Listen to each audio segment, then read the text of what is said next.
Hello प्यारे बच्चों, आज हम क्लास 7 कक्षा 7 हिंदी पाठ 9 गौरैया नामक कविता के प्रश्नों के उत्तर को हल करेंगे।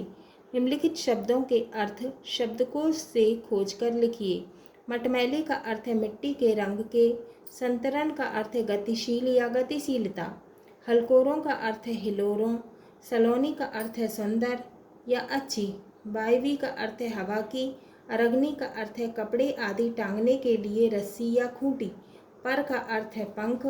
नीड़ का अर्थ है घोंसला। थिर का अर्थ है स्थिर। मरमर का अर्थ है भस्मर की आवाज़ें। उमंग का अर्थ है उत्साह। डगमग का अर्थ है डगमगाती हुई। नैया का अर्थ है नौका। निर्दय का अर्थ है कठोर हृदय। पर का अर्थ है ऊपर। संदर्भ प्रसंग सहित व्याख्या। पहला है मेरे मटमैले डैश रही गौरैया।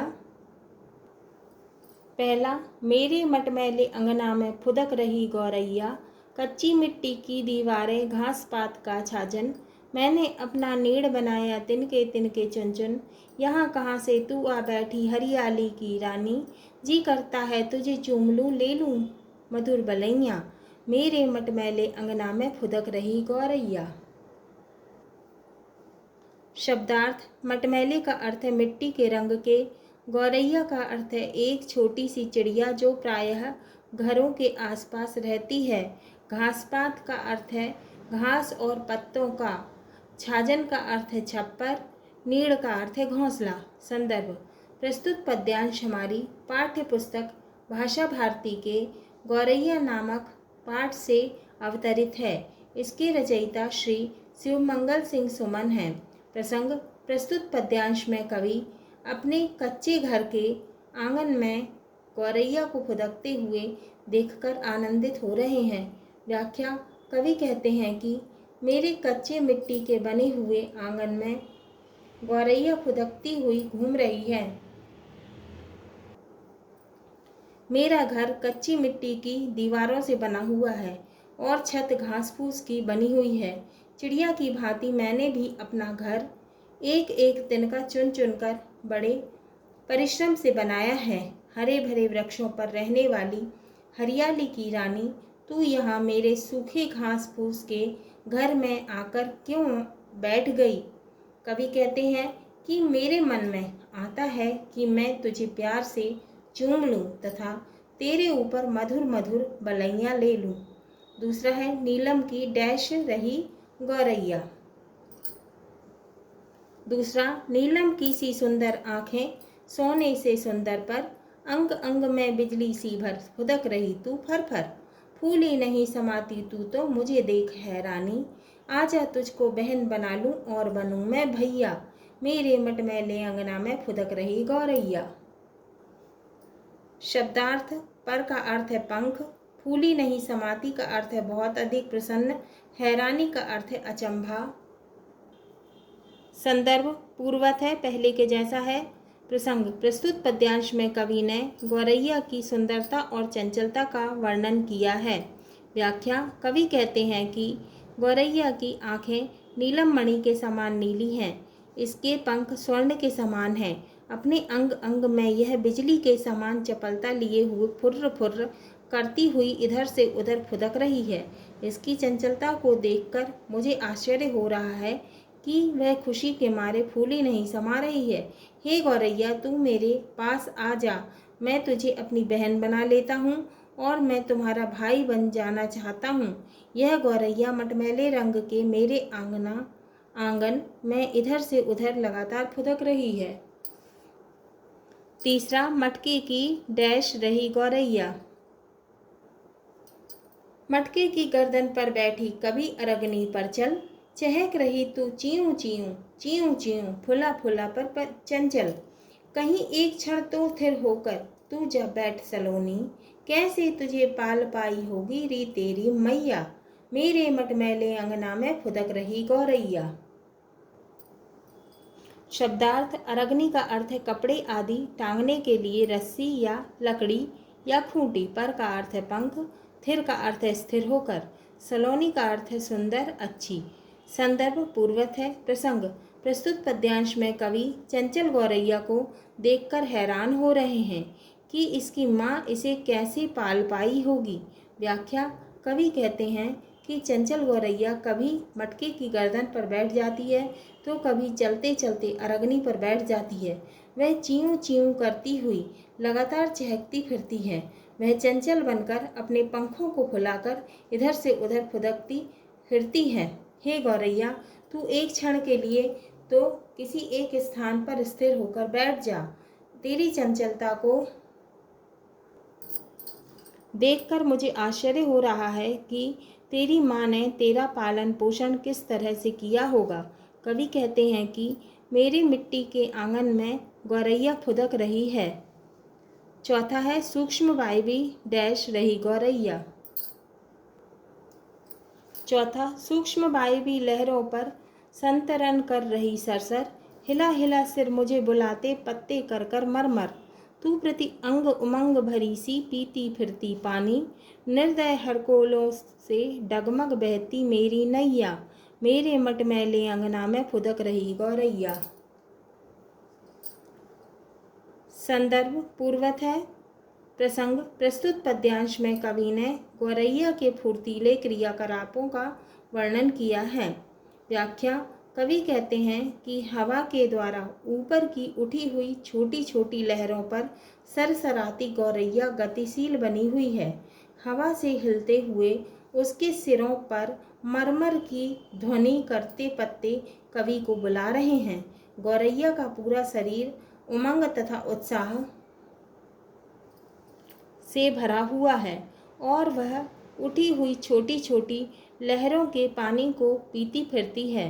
कवि कहते हैं कि मेरे जीवन की नौका कठोर हृदय संकटों दुखों रूपी हिलोरों से इधर उधर डगमगाती फिरती है। यह गौरैया मटमैले रंग के मेरे आंगन में इधर से उधर लगातार फुदकती रही है। बोध प्रश्न। प्रश्न 1, निम्नलिखित प्रश्नों के उत्तर लिखिए। का गौरैया की आँखों और परों की तुलना किससे की गई है?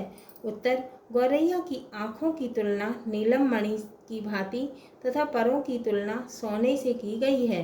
खा गौरैया अपना घोंसला कैसे बनाती है?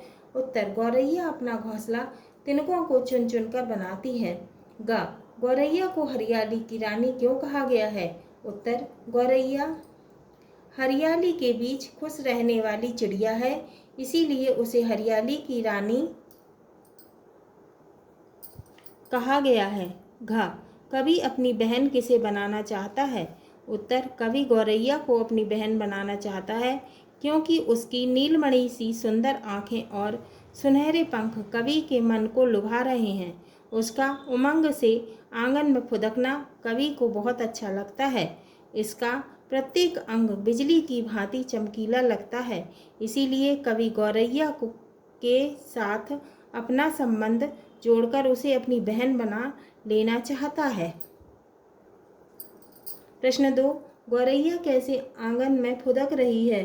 सही विकल्प चुनकर लिखिए।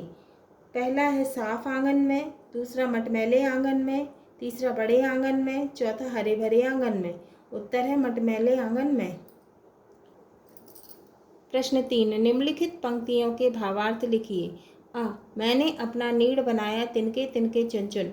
भावार्थ। कवि कहते हैं कि मैंने चिड़िया की भांति अपना नीड़ घर तिनका तिनका चुन करके बड़े परिश्रम से बनाया है।